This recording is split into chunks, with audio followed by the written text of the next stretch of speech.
Well, my privilege to welcome everybody to this webinar. In case you don't know me, my name is Justin Furness, so Senior Consultant at Council for Aluminium in Building, and very pleased to have Azar Nalakath and Abiodun Ayodeji online to present to us on this exciting topic of AI. If you could indulge me by way of introduction, I noticed yesterday there was a Microsoft survey, some 1,500 UK senior leaders across private, public sector, as well as some 1,400 employees. More than half of executives felt their organization had no official AI plan, no strategy. And roughly the same proportions thought there was a growing gap in productivity between employees that are using AI and those that aren't. And I thought it was a good quote from the boss of Microsoft, who are indeed very much involved in AI as the backer of ChatGPT through OpenAI. And he said, some organizations appear to be stuck in neutral, caught in the experimentation phase rather than in the deployment of AI. So I thought that was very interesting. So welcome to Azar and Abiodun, and we're going to explore how AI and virtual reality technologies will revolutionize processes across construction and across indeed our own supply chain. And hopefully we'll learn a bit about Smart Sam. I think that was in the brief. So that's not a clever chap, or I suppose he's a clever person. Perhaps he is. And it's an advanced AI tool that we're going to learn more about, I think, as we progress. We've got a Q&A box, so if I could ask people, please put your questions in the Q&A. Hopefully we'll have some time at the end to go through those, but there's also a chat box as well. But if you could put your questions in Q&A, it's just I can't guarantee I can monitor both. And then sorry to be stuck with me. I thought, to set the scene and help our speakers just gauge where you are as our audience, I was hoping to run some quick polls. So hopefully the technology will work. So first question is around your preparedness. So let me launch that poll. It should pop up in the chat, I think. There we go. So your names won't be recorded, so you can do this anonymously. We won't know what you're saying, but how prepared is your organization to trial an AI tool? So in terms of staff, data, budget, prepared, very prepared, somewhat prepared, neither prepared, somewhat unprepared, very unprepared. So what are your views on that? So hopefully that will pop up in the chat function, and that's great. Okay, so we've got some answers coming in. Thank you. So interesting. So somewhat prepared seems to be ahead of the list, which is encouraging, actually, I think. But yeah, see what you make of that. And I was going to go into a bit more detail, if I can. So let me close that poll. And then in terms of the potential benefits of AI, which ones interest you the most?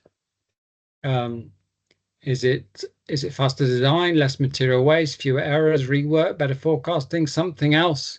Please don't say something else, because I couldn't add the box to say what. So if you could please take a look at that poll, and we might come back to look at some of the answers you give in these polls again at the end. So let's see if you've changed your mind, as it were, changed your opinion. So thank you for bearing with me on this. So yeah, that's interesting. So faster design, fewer errors seems to be where we're at on that one. That's super. Thank you. Okay, I hope this is useful, Azar and Abiodun. And then I was going to indulge you with a final one if I can. I promise you, this is my last one. Let me just close that poll down to avoid any confusion. So, which workflow stage do you find most time consuming in your job at the moment? And you think, yeah, that might be useful to get AI. Oh, sorry, someone at the door. AI to improve that. So, is it design, fabrication, installation, or something else?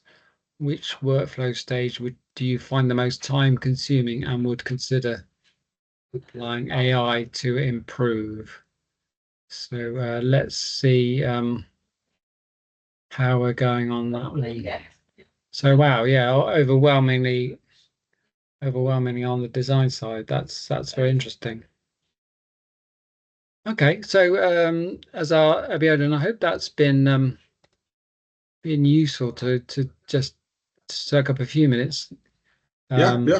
Thanks, looking at Justin. that, and I apologise for for soaking up your time on that. But and thank you for indulging me as the audience. But let me now introduce our speakers at last. So Azar Nalakath is a digitalization and technology associate at VLab and has a civil engineering background, which is good.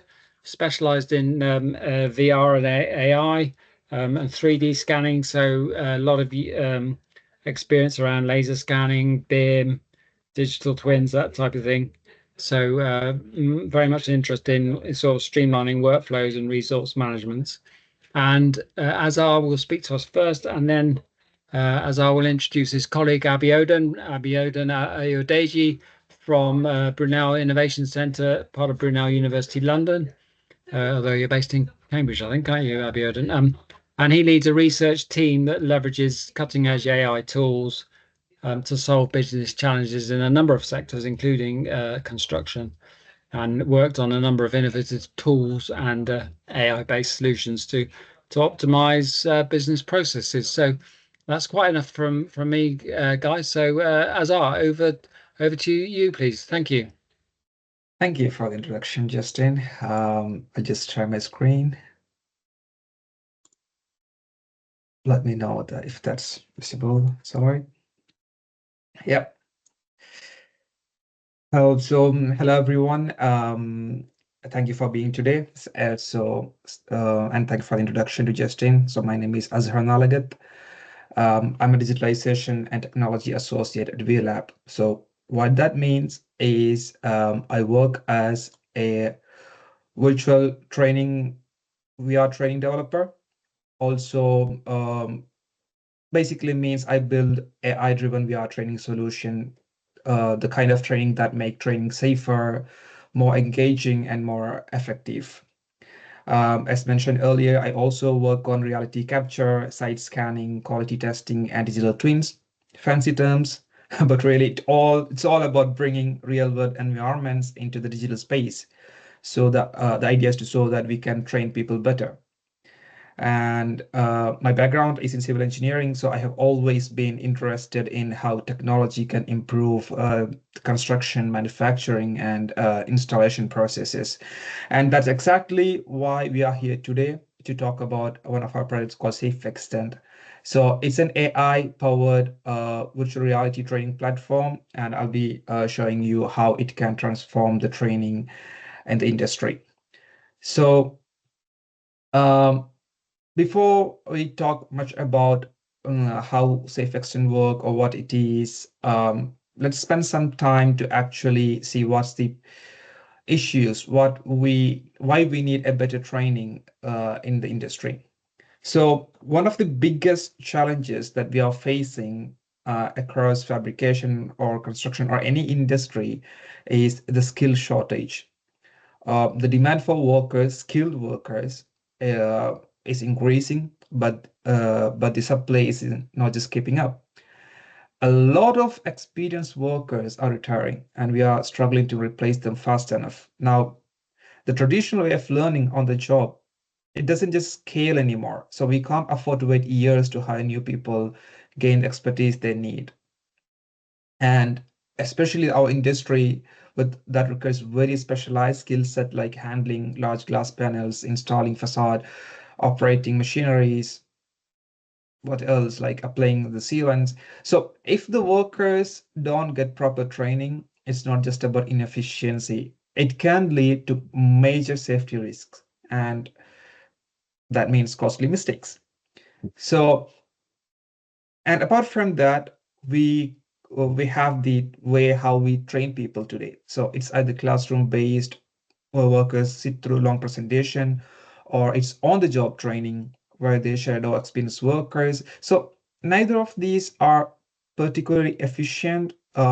Why? Because in the first case, the traditional training lacks like hands-on experience. You can show someone how to handle things, but unless they actually do it, they're not going to build that muscle memory. So throughout the presentation, the keyword will be muscle memory. So just keep a note. So, and second way, the second case, training is often inconsistent in the second case. Some people get great mentors, but while others, they might not get it. So it's hard to standardize the training across multiple location and job sites. Now, let's get real for the fact that this industry is dangerous if people don't know what they're doing. So you've got workers handling fragile, heavy materials, sometimes at extreme heights or in high pressure environments, but we just can't afford to have mistakes.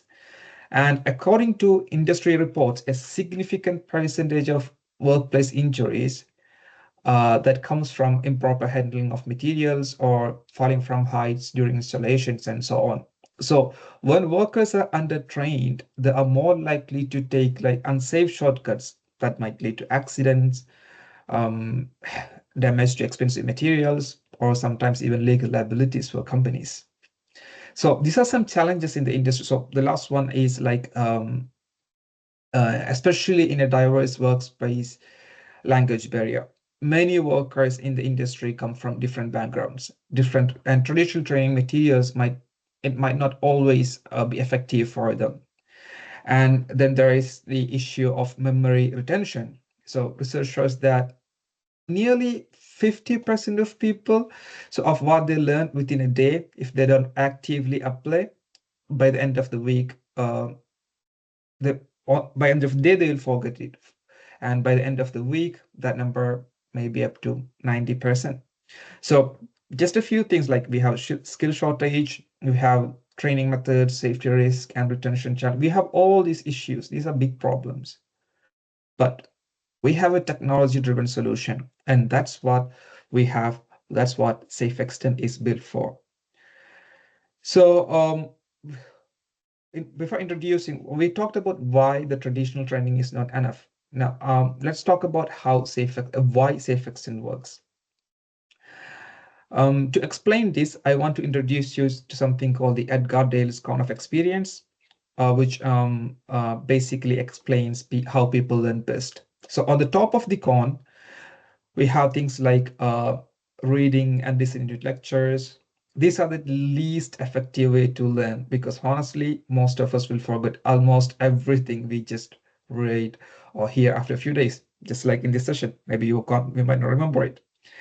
So when we go one step down to things like seeing visuals or demonstrations, that's slightly better. Maybe watching an expert do something, but still it's passive. You're not actually doing the task yourself. But at the very bottom of the cone, this is where the real learning happens. When people physically engage in an activity like simulating a task or solving a real world problem, they retain up to 75% of the information. And this is why safe extend is different. Like it takes the training from passive zone where people just sit through lessons, to the active experience zone where workers actually practice their job in an interactive, site-specific environment. Um, Now, here's the key difference. Safe extend is not a generic VR training. It's built to be site-specific. What that means is, instead of just throwing workers into some random training environment, we actually scan and recreate the real world job sites. We take your factories, your workshops, your installation sites, anything you have, and we build a 1:1 digital replica inside the VR system. So when the workers train, it's not just some abstract scenario, it's their actual job site, their actual workflow. So this eliminates the disconnect between the training and reality. So workers don't just learn in a simulation, they learn in their environment with the exact processes and their exact safety procedures and with their actual equipments. Let me give you an example of how this works. So let's say maybe you have a new worker joining an installation team. They have never handled large glass panels before, or maybe you're training someone to do that.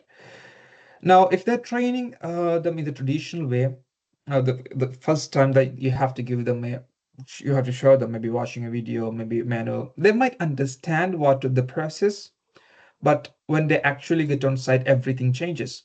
The weight distribution of a heavy glass, the way it reacts to movements, the way wind or temperature might affect the handling. So these things can be learned from a book, and this can be learned from a hands-on experience.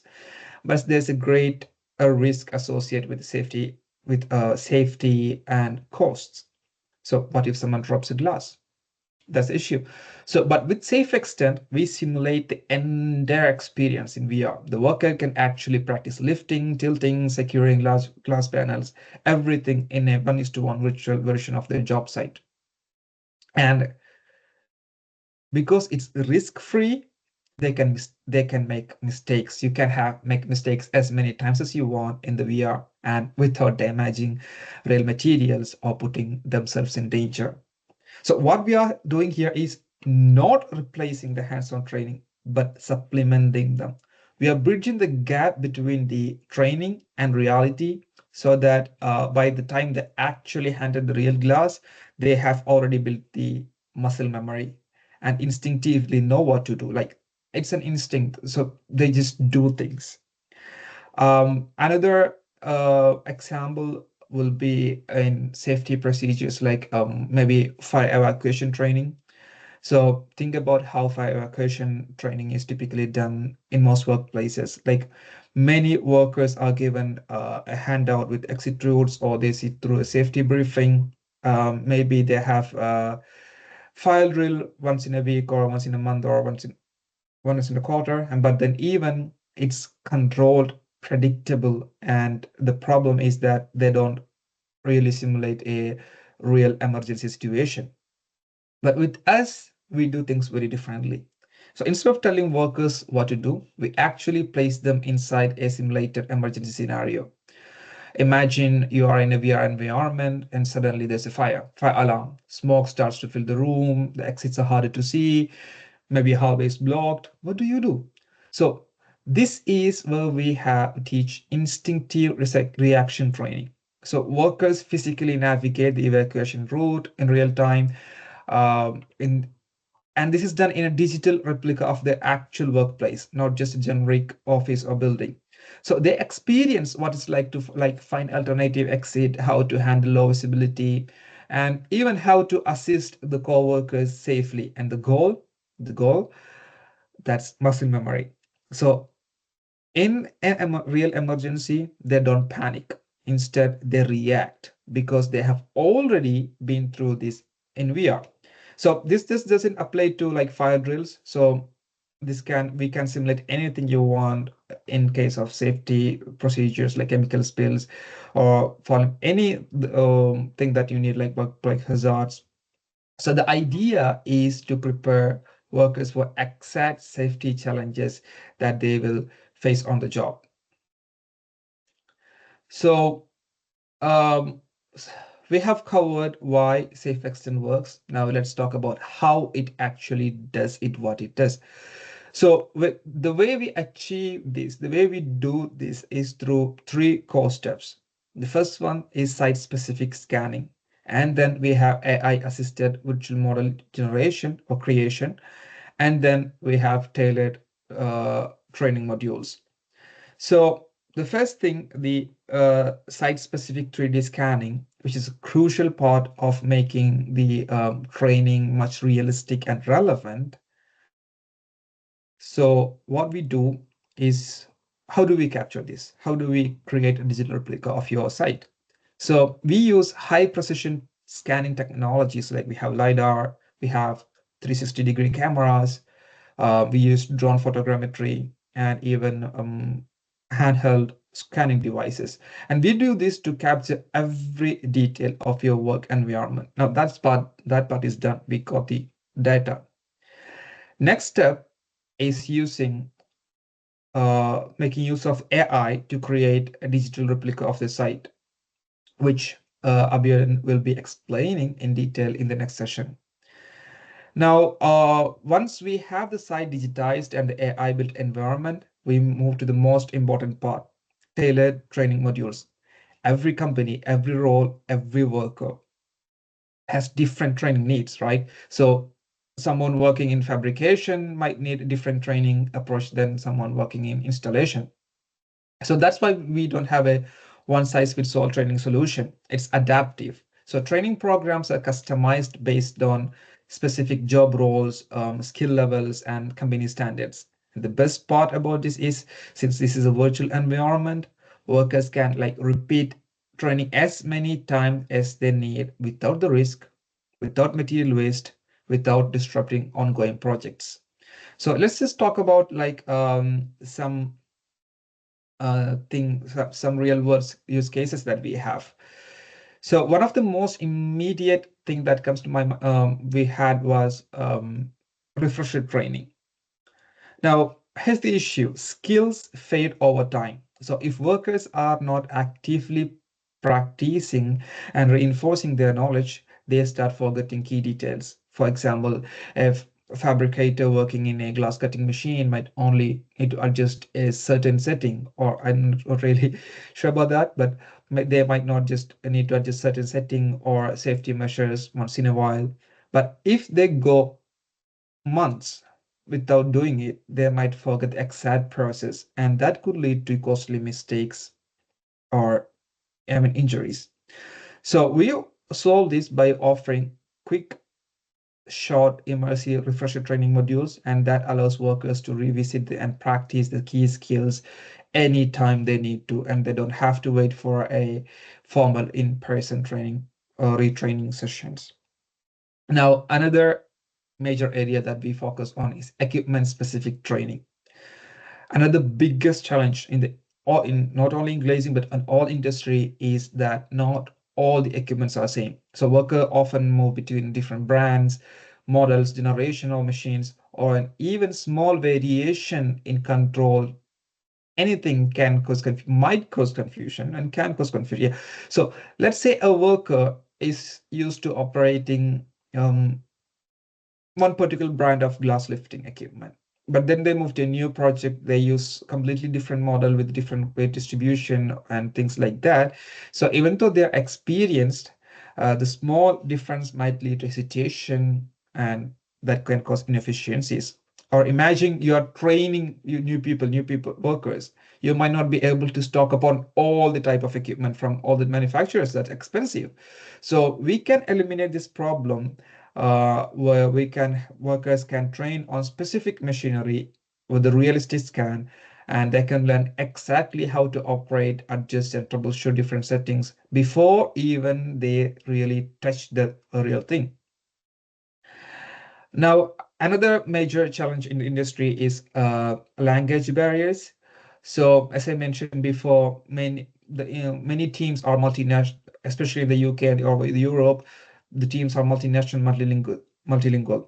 So, and while most of the workers are highly skilled, some might struggle to fully understand technical manuals, safety briefings, or complex training materials if they are not available in their native language. This leads to miscommunication, safety violations, and this can lead to mistakes. So that's not because they are not qualified or because they are unqualified, but because the training was not accessible enough. So with Safe Extend, the training is fully customizable for different languages, not with just subtitles, but with AI-driven voiceovers and interactive translation. Now, the last thing for we have is like the constantly evolving regulations.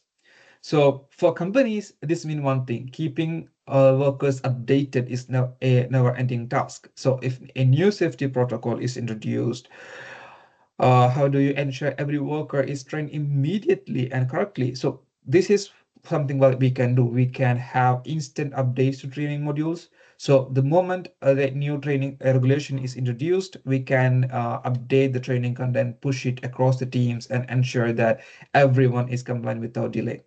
So no need to reschedule in-person training, no wait for classroom sessions. Workers can have safe extend and complete updated compliance immediately. So just to summarize, it's not about training once and forgetting.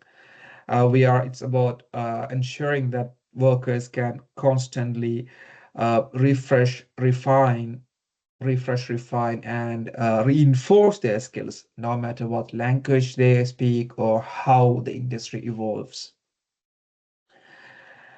Uh, so now let's take a look at how SafeX can transform a real training site into a fully immersive digital environment. So on the left here, what you see is an actual training ground. This can be anything. This can be a workshop, a construction site, or installation facility, anything that you want. On the right, what you see is the exact same space, but this is not the finished model. This is just a basic 3D mesh that which acts as a mesh for the fully complete training module. Um, this is another site might be much more resonating with you guys with this construction site. So what I'm going to show you next is something our partner Tricor has created. So this is a perfect example of like how SafeExtend works in a real world construction environment. So this is a real construction site. We've scanned and digitally replicated it at a 1:1 scale.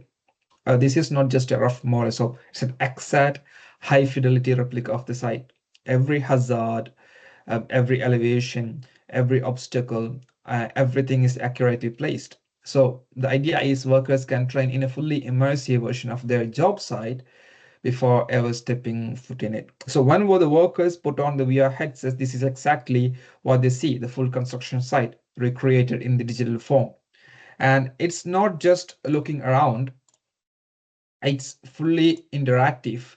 So workers can move through the site and navigate safety hazards, learn critical procedures without any real world. So whatever training you need, if you have a site, we can make it possible. Anything's possible here. We have in this side we have scaffolding and fall protection training. We are also providing awareness about falling objects and site hazards. We give instructions on how to navigate confined spaces, emergency procedures as well. So everything we have seen today, from reality capture to AI-powered VR training, it's just one example of what's possible with Safe Extend and our site-specific VR training. So now imagine this same technology used for your industry, glazing, installation, anything you want. So the idea is to allowing your workers to master their skills before they even handle the real materials or tools, or be familiarizing with the site even before they're on the site. So if you're wondering how a company can integrate this type of training, we can talk to you about this, how to bring this into a workforce. You can reach out to us. We can have a talk about this, and we can discuss how Safe Extend can be tailored to you, like your specific needs. Just to recap, this is not just a new tool. This is what we believe, or I believe that it's the next step in workforce training. Like every major technological advancement before this, this isn't here to replace the traditional training, but the idea is to supplement and to enhance how workers learn. So we now have the ability to train workers in real world environment, but without the real world risks. And we believe that that is the future of training, like faster, much safer, and more effective than ever before. So Thank you for the time. I'll now hand over to Abhi, who will give you more insights into how the AI aspects of the project works. So, Abhi, thank you. Thanks, Asa. Good afternoon again, everyone. That was a very interesting presentation. Thanks. Let me share my screen. Uh, you see my screen, please? Asa? Yes, it's still not in the presentation mode. Yep, I'll do that. Thank you. All right. Good afternoon again. My name is Abiodun Ayodeji. I'm the Data Analytics Team Leader with Brunei Innovation Center. At Brunei Innovation Center, what we basically do is to look at industrial processes and the opportunity to apply our digital tools, be it AI, be it non-destructive testing, power ultrasonics, power electronics, and other digital innovation tools to solve industrial challenges or bottlenecks. All right. So how we do that is to come up with a proposal jointly with the industrial partner and submit this proposal to a few calls like Innovate UK and Horizon EU. And if it's funded, we sit together and then we do the technical stuff, right? So if you have a company or organization that is interested in R&D, please get across to us. That's my email right there, and you can see other contact information at the end of this presentation.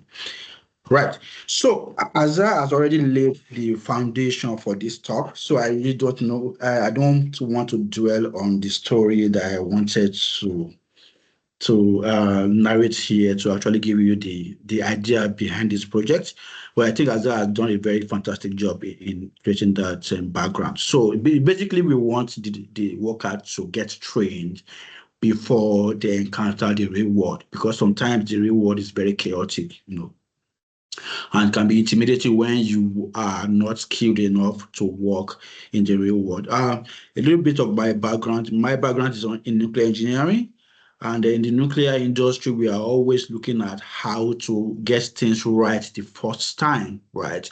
You don't want to go there and mess up stuff because it's very, very expensive to correct. Right? Mistakes in the nuclear industry is very expensive to correct. It can delay your project for years. It can cost you millions of pounds, right? So it's very important for you to get there and get through with what you are doing efficiently, right?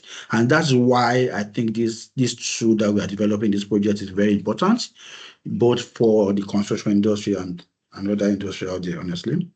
So yeah, so this is all you are seeing on the screen is AI generated. Alex is not real, right?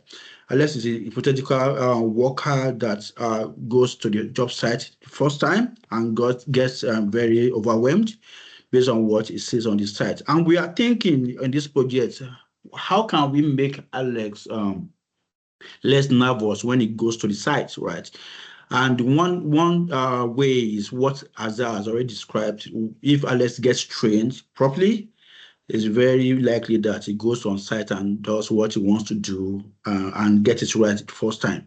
And one way is to actually develop virtual reality environments that represent the real world site, and then Alex can play in this environment, put on the headset and play in this environment, do some task. Is very interactive, right? So this tool is very useful. You have already seen what Azaz showed, but how do we come up with this tool, right?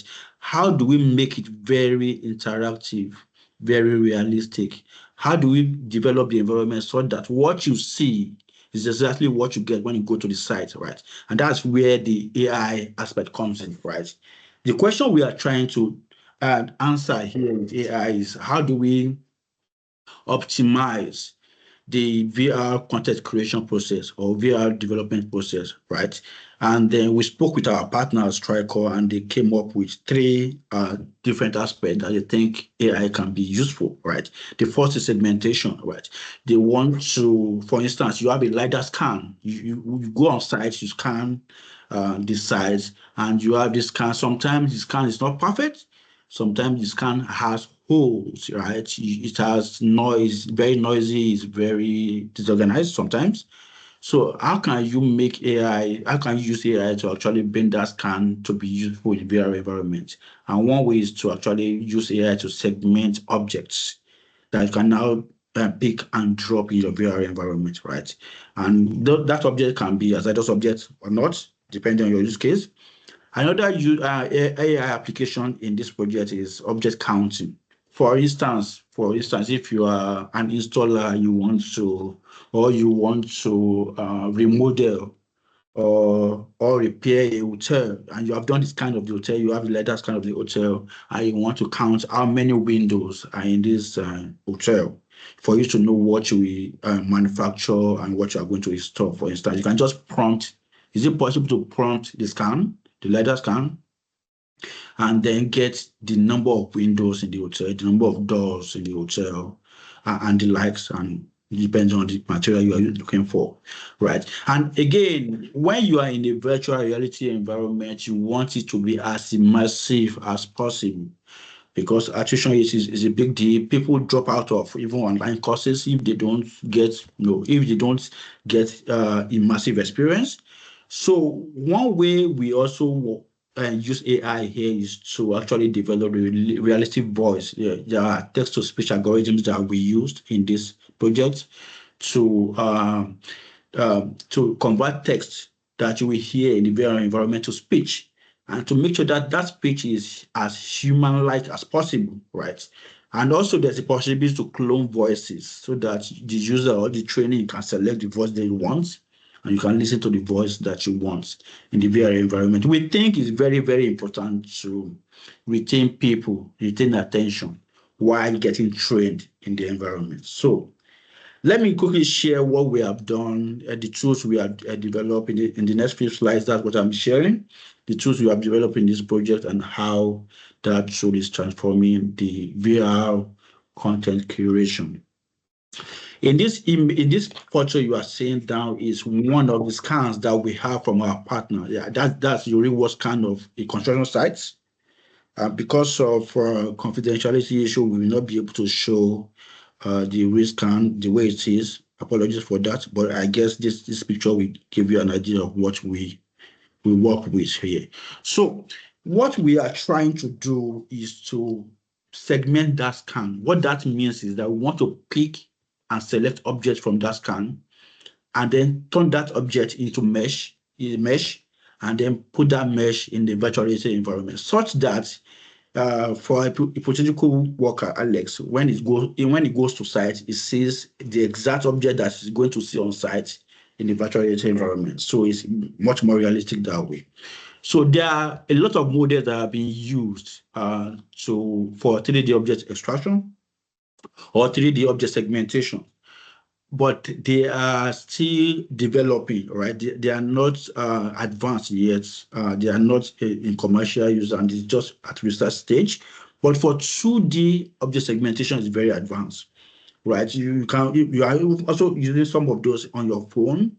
That's one of the algorithms that you use probably to unlock your phone. When you put your phone on your face and it unlocks automatically. That's 2D object recognition algorithm, but it's working on 2D for facial recognition and the rest, but it doesn't work well for 3D. So the question we are trying to answer is, how do we build on this to make it work well for 3D data, for LiDAR scan and the rest? So that's what we use, one of the use cases for AI here.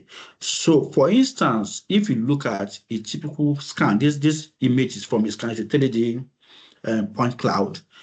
You can see that it's an image of a building under construction, right? It's clear to you, but the computer doesn't see it that way. The computer sees, thousands and millions of points floating in the space, right? So what we are trying to do is basically to make the computer see what you see as human being, right? That's basically what this aspect of the task is all about. So what we did was, instead of reinventing the way, because there are 2D models that work well, we just want to make them work for 3D data as well. So what we did was to build on 2D models like segment entity model that's called SAM, right? Justin mentioned Smart SAM. We have changed the name because we have improved on Smart SAM. Smart SAM is now called Laser because we have included some other modules that make it much more smarter, right? So what we did was to develop a tool called Language Guided Zero Shot 3D Segmentation with multi-angle projection for point cloud analysis. And the acronym we give that tool is called LASER, right? And what LASER does is it takes your point cloud from you, right? And it cleans the point cloud, remove outlier, remove noise, it downsamples it. And then we install a virtual camera, probably a code software and virtual camera that we use to take images of the point cloud from different angles. You record that Sam uses image. So Sam has to take image input, just take point cloud input, right? So we use those images as sample into Sam, and Sam does the segmentation. But where the edict is now is to transfer the segmentation done by Sam to point cloud because Sam outputs 2D segmented images, right? So how do we project that into the 3D environment? So we have to come up with an algorithm that does that for us. So it takes the output from Sam and then projects into 3D segmented and then convert that to mesh. And the mesh is what is taken by our partner, Tricore, into Blender, and then they take each object apart, and then they can put it in that virtual reality environment and build the environment. So it shortens the time it takes for them to actually come up with a virtual reality environment that is being used to train construction workers, right? So another application of laser is object counting. For instance, if you have the point cloud, you want to know, like I mentioned, the number of windows in the scan, you can just prompt the algorithm, and the algorithm will extract the windows wherever they are and give them to you. And also, we are extending the capability such that you don't even need to prompt. You can speak to your point cloud, right? You can ask your point cloud how many windows are in the scan, and then you will get the windows extracted to you for you, and then you can hear voice, analyzing the window, the location of the window in the scan, how many windows are there, and the rest. So I think it's very important when it comes to 3D object counting, object detection. So this is the result of laser for segmentation. As you can see on your left, you see the original scan. In the middle is the laser segmentation. And on the right is the manual annotation that we did with human annotators. It took the human annotator about 2 hours to come up with the annotation that you are looking at here, but Sam took less than 3 minutes, right? It's a very fast process. But you can see that Sam output is not always perfect. It's missing some points, right? But also, this is just the default application. There are a lot of modules that can be tuned, or a lot of parameters that can be tuned in the algorithm to make it much more better. So this is one of the outputs. The other output is the object search, right? As I mentioned, you can write a prompt to window. Okay. Apologies. Let me see if I can use this. Yeah, you can write this prompt window and then put in your scan, and the laser will search for windows, extract the windows, and give it to you. Also, we can prompt for doors or any other object that you find fascinating in your scan or you want to learn about. The algorithm will extract those objects and give it to you. Then you can grab the object and put it in Blender or in any of these other tools, Cloud Compare, Autodesk Recap, to do other processing. Also, we have expanded capability, as I mentioned, to include voice, right? So instead of typing window, for instance, this demo shows that you can ask questions. How many windows in the scan? For instance, this is the question, this is the input, and Lisa gives you the output, right? Windows, and then you can hear this voice describing how many windows are in the scan. Apologies, I will have to exit this mode so as to share or to play this voice note.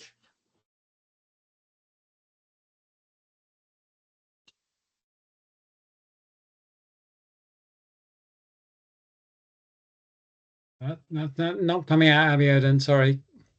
Are you here? We're not hearing that one. No, sorry. No hearing? Oh, no. so sorry. Let me reshare.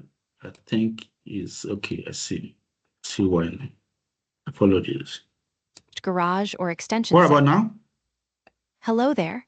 I can see 6 distinct Yeah, window thank you. openings on the house in the scan, 2 on the second floor at the front. Hello there.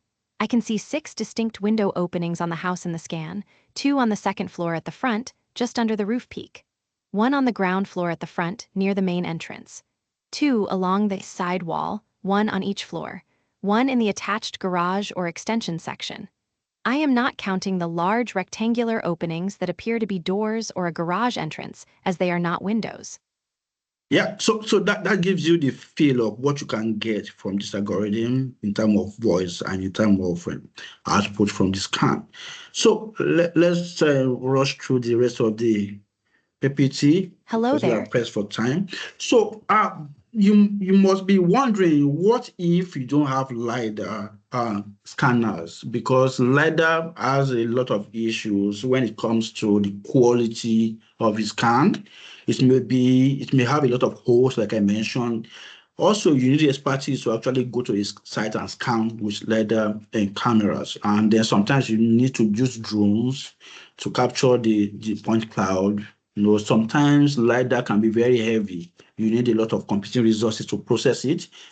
All this may be going on in your mind. What if I don't have the capability in my organization? What if I only have a mobile phone, for instance? Maybe you have an Android phone or an iPhone. Can you do something with it? Yeah, I think we have something for you also, right?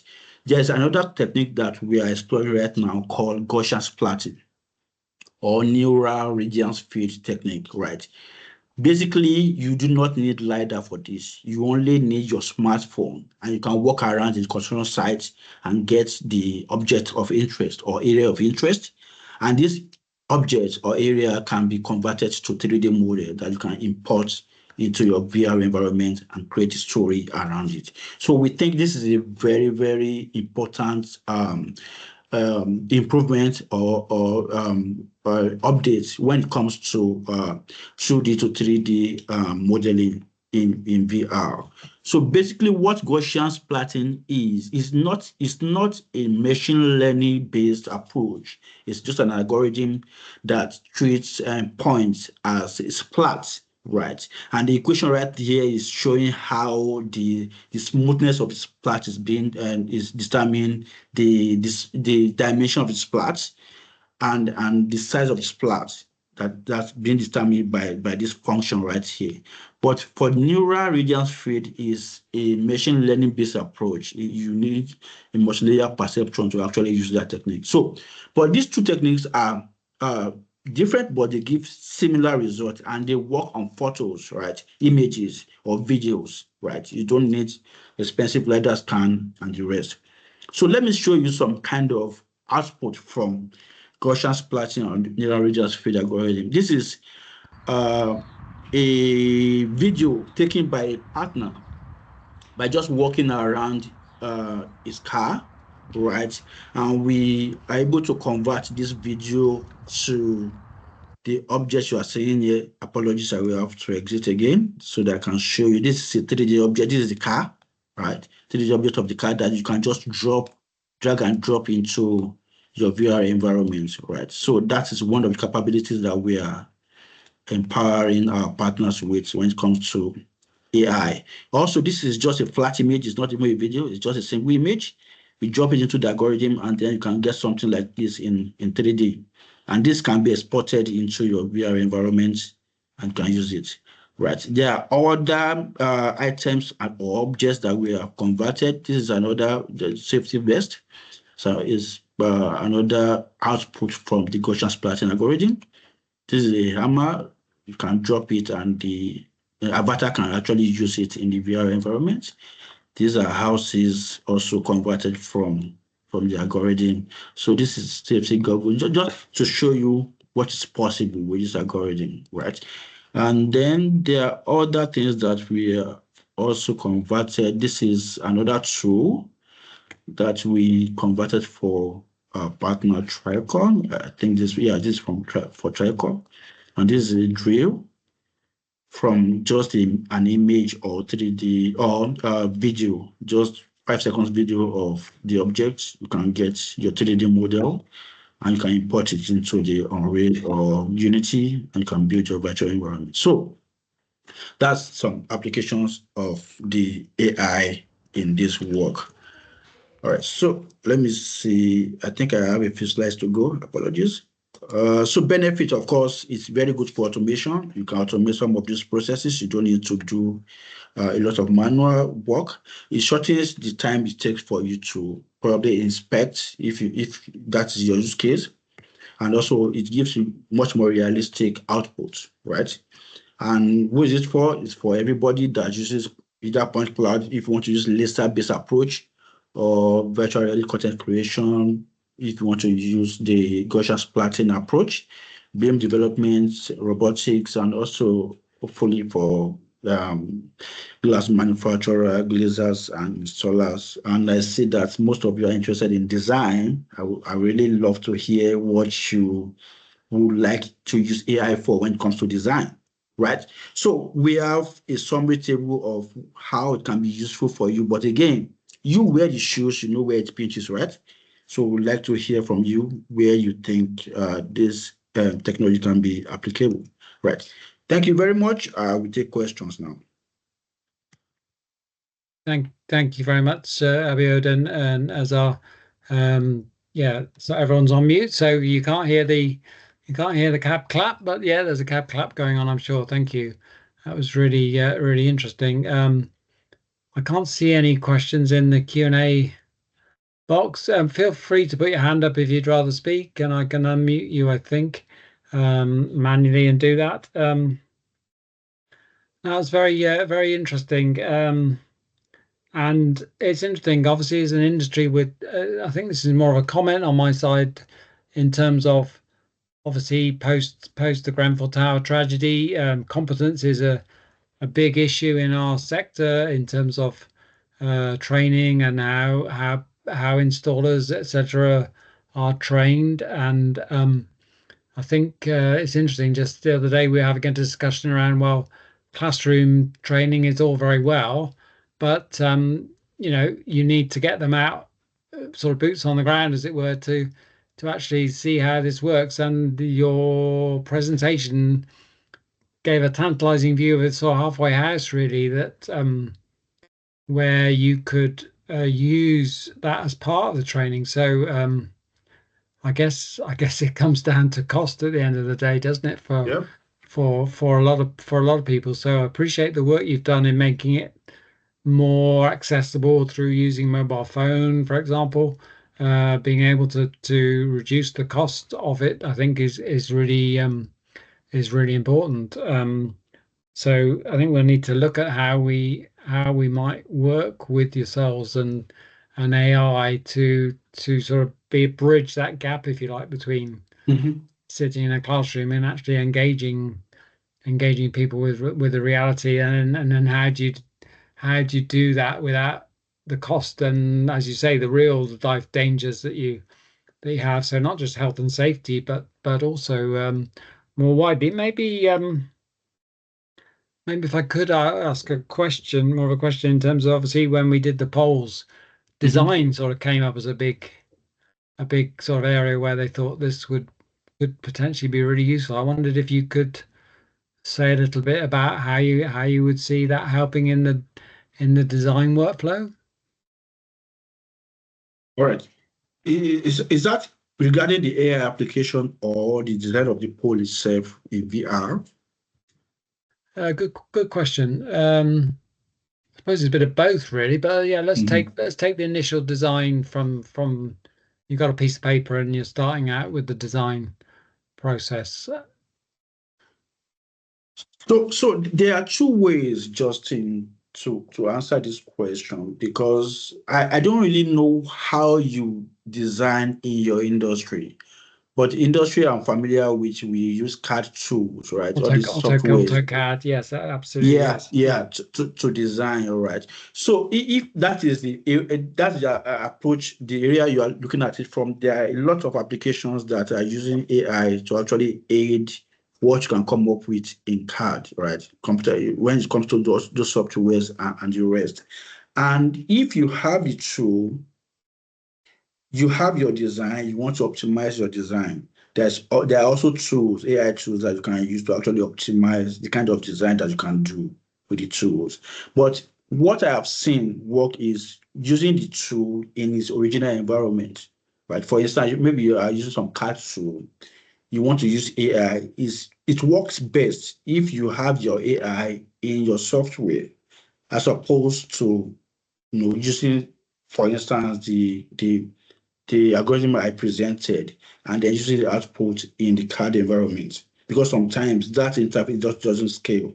When you have the output from the algorithm and you want to use it in the CAD environment, it doesn't scale. So one use case is actually to use a software that is being integrated in the CAD and then use it to optimize your design and get the output and put it in the VR environment. But when it comes to the VR itself, I think Azar can speak more on how it works. Yes, thank you, B. So when it comes to design and using VR to better manage that, one of the things that we could do is design validation in the virtual environment. So you have the actual site in there that we have scanned. You can validate your designs in there, or talking from just pure perspective of using VR and AI, you could have create the design inside the VR, like the whole 3D session, you can see on the scale. And I believe all these could really make a better perspective from the for the designer. It would really make an impact on them. Yes. Okay. Thank you. And sorry, stupid question probably from my side. In terms of could you use the scan? Let's say you're on a building site, you scan a building, you have holes for windows and doors. Could you use that data to input on your production line straight away without any input? So I wouldn't have to go up to the window with the tape measure. Would that be, is that one of the areas you see as potentially helping in terms of take the picture, off you go, put it into your production? Does it? Yes, Could it work definitely. like that? Yeah, definitely. So the way we capture data, one of the ways we capture the data is using LiDAR sensors, and they are really accurate to the mm level, millimeter level. So and even people, I know people using LiDAR technology to get off readings, measurements and things, and this will be a really good use case for the designers as well. And they could really take off the data from there, and you can even design within the framework of the scan. So yes, that's a real good possibility there. So this is my hole, and I could put this in or this or that. Yeah. Yes. We do have a question from James, and I appreciate we're running out of time. Is all AI VR training recognized legally? That's a good question. So, for example, if an accident happens and the person has been trained using AI VR, how does it apply legally and insurance liabilities, etc.? Yeah, that's an interesting question. I don't know if you have any thoughts on that, either of you. Yeah, it's a very interesting question indeed. There are safety regulations that guide the development and implementation of AI algorithms itself and the output thereof, of course. But in this use case, I'm not so sure as if there are regulations that actually guide how you use VR. I'm not so sure if that exists. To be honest, I can't answer the legal implication of that, but I'll give you some pointers. So we have been working on the similar projects using VR and AI, and many regulatory bodies like GW. So this is not for the glazing industry, but for offshore industry like GWO. What happens is that they are actually promoting use of VR in the training scenario. So since COVID hit, things have been going remote training has been they have been promoting that. So regulatory bodies are in favor of that, but as far as the legal implication, that's still some areas to explore and collaborate with. Yeah, I guess. I Yeah. guess is there? Yeah, I guess is there a difference between classroom training or AI VR? So someone's asked, how would AI work for retrofit where buildings vary considerably and aren't uniform? Is it the same process? Is that James again? I'm not quite sure if. Do you mean you'd have to scan each thing separately? I think that's what. Yeah, I think that's what that question. James Yeah, means. it is not very clear. But let me try to answer that if I get him correctly. Thank you. So it depends on what use case that you want to use it for. For retrofit, if you can scan or if you can take your phone and then probably get the image or video of the building you want to retrofit, yeah, it works. All it does is just take that scan or the image or video and convert to 3D model, which you can use actually to train or even to retrofit in the VR environment. Yeah. So if that is your question, yeah, it's very possible to use AI to actually, improve on retrofitting. Yeah, it would need individual scans as you followed up, James. Yeah. Yeah, of course. Yeah, you can't. AI can't. Yeah, it's not that clever. Yeah, Yeah, of course. to look into the future. No, I'm sorry. We seem to have run out of time. I do apologize, but my saving grace is that we have invited Azar and Abiodun to speak at our technical conference. So we look forward to welcoming you back in real space on 15th of May at our technical conference. So everybody on the call, please look out for that. We can explore that in more detail. Indeed, Azar, I think, is taking on a tabletop, so we can actually have some VR headsets. And I know you were asking if we could do that now, and I wasn't sure. So maybe that's something we can save for the 15th of May. To get people looking silly from the outside, but in their own headset, if that makes sense. Yeah, all that remains, I guess, for me to say in the time is thank you very much, Azar and Abiodun. That's been a really interesting presentation. Some of the comments have been very positive. And just to say to those on the call, we have our next session on Tuesday, 11th of March. So we're going to look at noise, ventilation, and overheating with some acoustic consultants. So I'm sure that'll be very interesting to address some of those questions. But meantime, if there aren't any more burning questions, I will wish you all a very good day. Thank you for joining. Thanks again to our speakers, and look forward to seeing you all again soon. So thank you and goodbye. Thank you for having us. Bye-bye.